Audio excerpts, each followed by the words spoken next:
Turkey Tuesday. Like and subscribe. So it is Turkey Tuesday, not Taco Tuesday. Now, I do know that their tacos are good as long as you have turkey in them. Turkey Tuesday.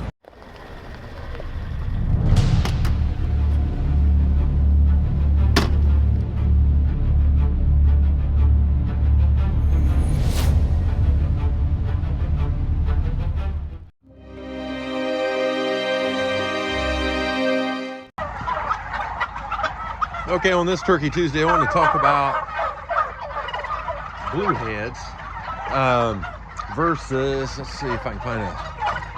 Okay, they're starting to get, see how there's a blue tint to it or a whitish tint? Well, let's see if I can find one that's not kind of still juvenile. It's kind of hard to tell.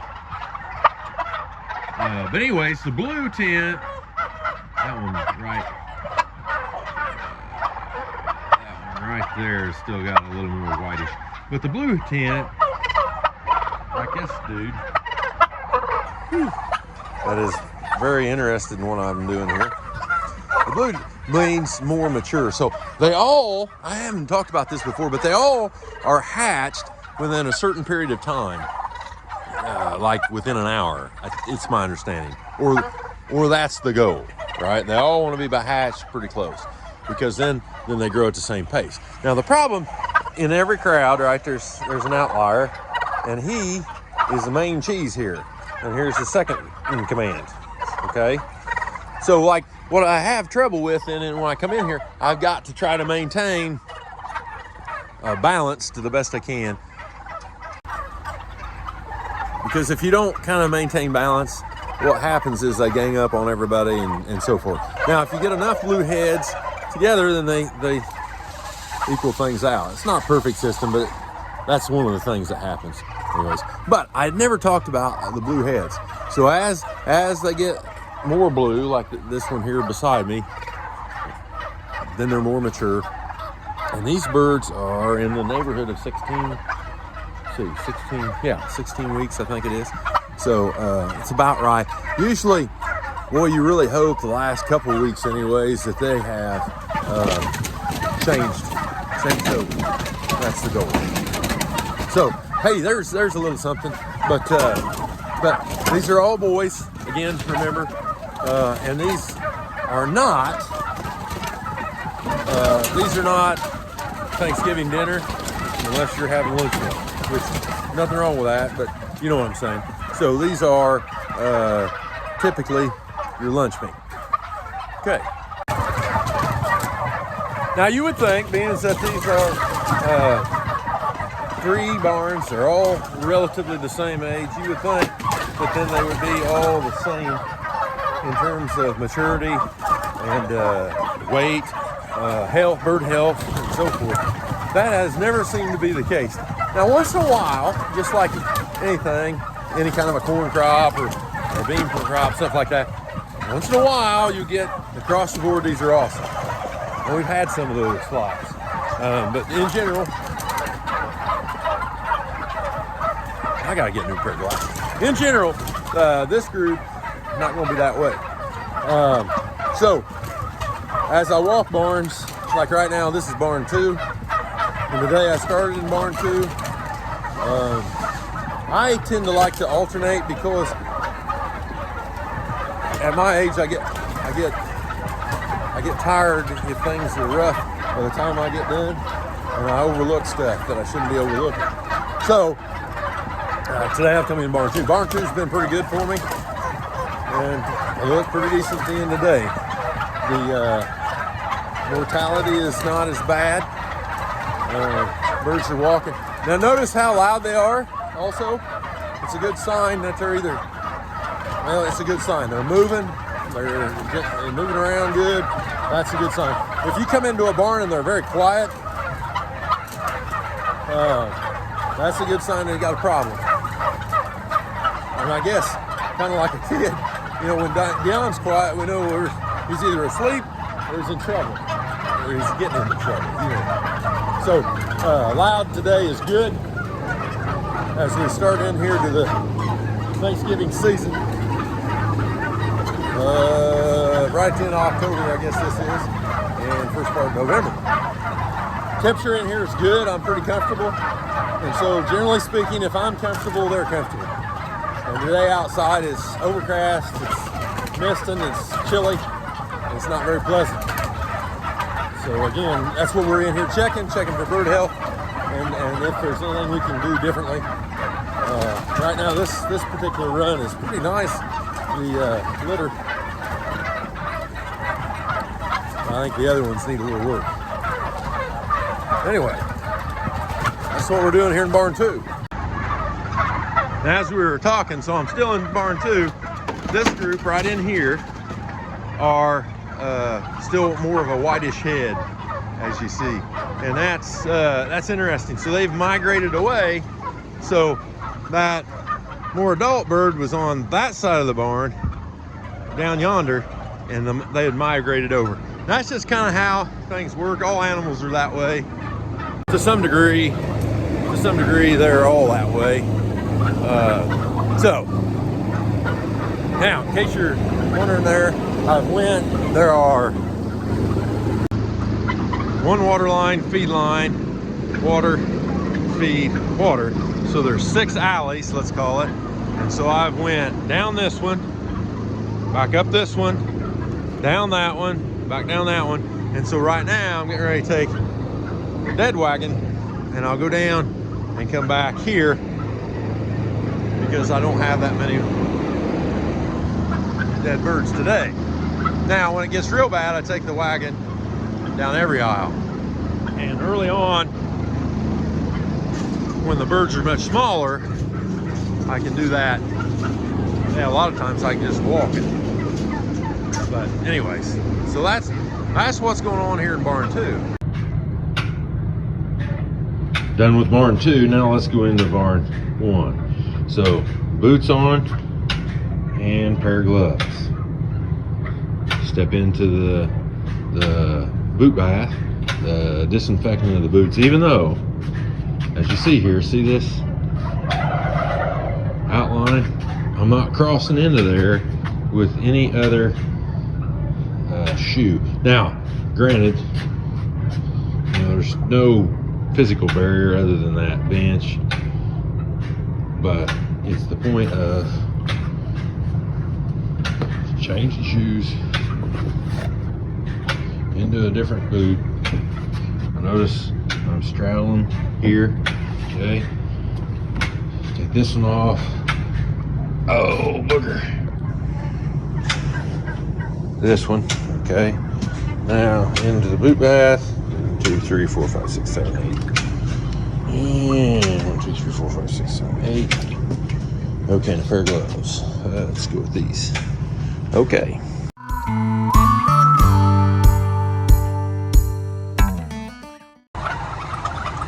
Barn 1. So barn 1, as you can kind of tell, a little different. Not as chattery, but of course I was walking in that other barn when we were last with you. They're moving okay. Again, not nearly as many blue heads, but they're getting there. And I always forget, but okay, so if you were coming in here for the first time like I did 6 years ago, this month, 6 years ago, I come in here the first time. What am I looking for? I'm looking for the quality of the litter. What's the litter look like here? Okay, quality litter. I'm actually using my nose now, so I use my foot and my eyes. I'm using my nose. What does it smell like? What's the air quality? So right now, air is pouring in. We talked about on another video, air is pouring in through the sidewall vents and circulate out in the middle. Okay, water. So I'm looking at waters, making sure there's some water in there. There is water in there. As I'm walking, then I'm making sure that sometimes these things will get, birds will hit them, flap at them, and they'll get lodged one way or another and then start leaking.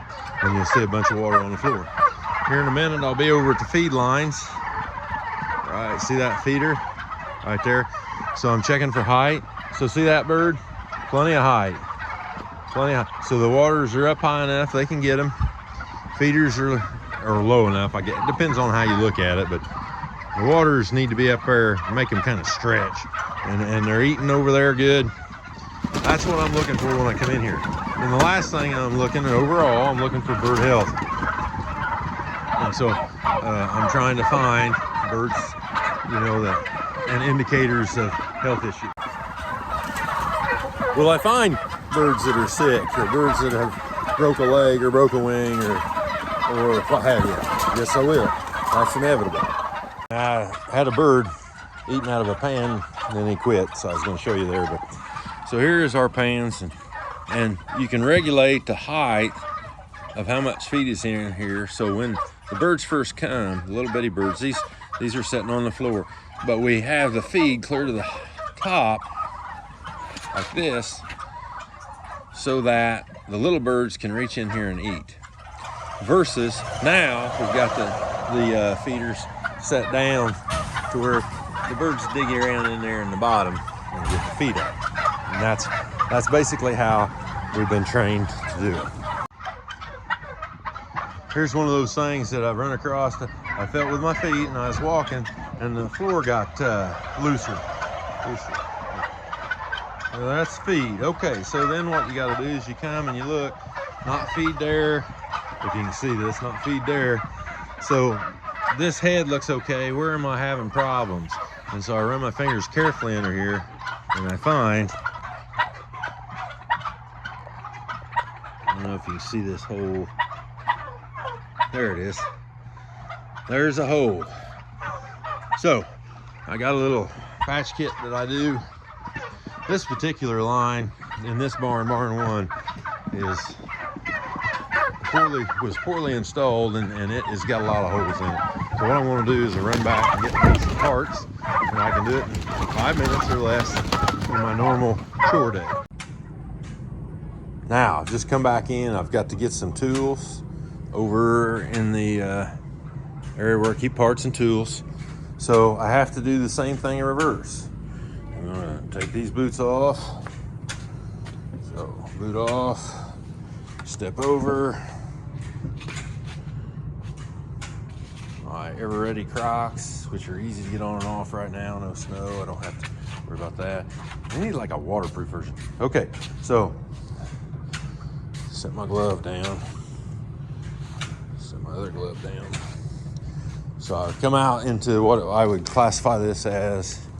So we're in the dirty area, or the non-biosecure area. And now I'm gonna look for some pieces. Feed line pieces, okay.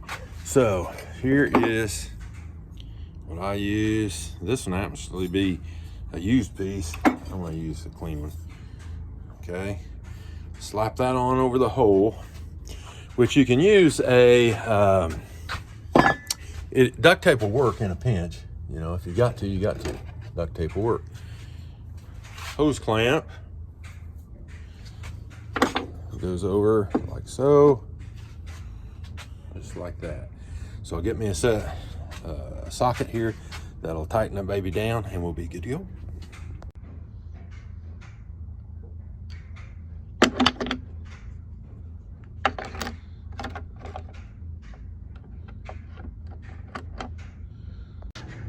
And repeat. Tools and parts in my pocket. Boot. Step on the other shoe. Boot. And gloves. Meanwhile, I'm still not done in barn 3, or actually in barn 1. These things happen. Now this happens to be an easy fix. Like I said, grand total maybe 5 minutes. No big deal. No big deal. I've fixed it. Pieces on here now. We're in good shape. You can see the feed down here at my feet. Now, in another previous video, and if I get a chance, I'll link in the description. I'll show you how that's done. That's how I do it. Again, duct tape will work.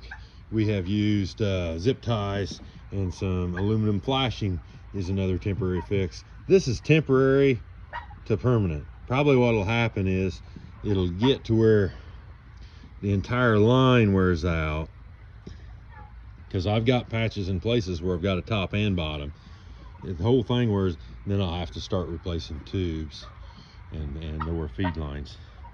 These are 6 years old. I think they ought to last a little better than they have, but that's just my opinion only.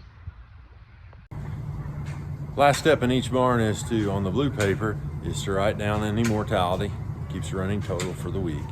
On the yellow paper, I can get my hand to move that way. Yellow paper is how was the feed, air, litter, water, and so on for the barn or for those birds. And we do that at each barn. So again, this is barn 1. I started in barn 2 over there, barn 1. Now I'm going to go from here to barn 3. We'll talk about a little bit of the last stages in barn 3. Repeat again. Shoes off, gloves are off. All right, this crop on. Okay, so now I'm ready to go to barn 3. Almost forgot, replace tools. I'm trying to get better at that. At least ways the kids. I'm telling the kids I'm getting better at it because I'm forcing them to do the same thing.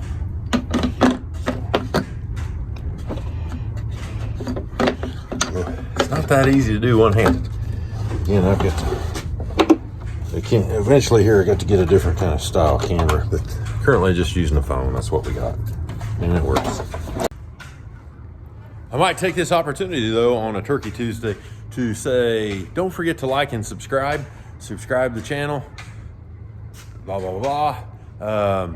Like if you like it. If you don't like it, don't like it, and that's okay. There's nothing wrong with that. It does 2 things. It says that you don't like it. It also tells me if I get enough of that, I guess, well, that's not something that you want to see. Okay. If it's my kid, Molly, well, it's Molly. If it's the grandkids, well, they just up a creek because they're going to watch it anyways. This is what Grandpa's doing. Anyway, and comment. So like Wyatt likes to comment, and some of the others, Steven, and who, probably somebody else, Kevin, and Pat. There's many others, but anyway, appreciate the comments as well, and learning a little bit maybe about the particular farm that you were raised on or the one that you have currently. That's pretty cool too. Not every farm is the same, not every farm is alike, and we've talked about that on other videos, what's different on some of those versus this one. And nothing wrong with whatever kind it is, it just may be different. And not everybody raises, in this case, turkeys, in this manner. Some do a dozen turkeys or 1 or 2 turkeys. That's cool. That's cool. It takes everybody. I personally can't feed the entire world. I can. I can feed, let's say, 28,000 people for one day, though. I mean, you think about that one. I got 28,000 birds, and when they're harvested, they're gone. They're about 1 million pounds of meat gone that day. Isn't that something to think about? So maybe we'll visit on those numbers at another time. But yeah, wow, and I think, if I remember right, they were processing, I need to ask. I'm pretty sure that they were processing 2 farms a night at that facility. I think, pretty sure 2 to 3, maybe 3, because they have 6 crews, 2 plants. So you think about that. So they take 500,000 pounds per night per farm. So they're taking 1.5 million birds and processing it at that one plant. So 3 million pounds for the 2 plants combined, maybe. I'm guessing, kind of educationally guessing. But I'm guessing. So that 3 million pounds, that's gone that day. The next day they do it again. So there's a lot of meat going out, and this is just one company and one, blah blah blah blah. So we can't do it by ourselves, and or there's nothing wrong with getting that one hen for Thanksgiving at your local farm that has free range ones, if that's the case for you, if that's what you like. There's nothing wrong with that. Nothing wrong with getting it at the store like some people get it. Nothing wrong with that either. Anyways, don't forget to like and subscribe. Not over. I'm going to barn 3. We're going to talk about the end of each barn, what we're doing, and that'll conclude today. Not over yet. I know. Whatever. I'm still here.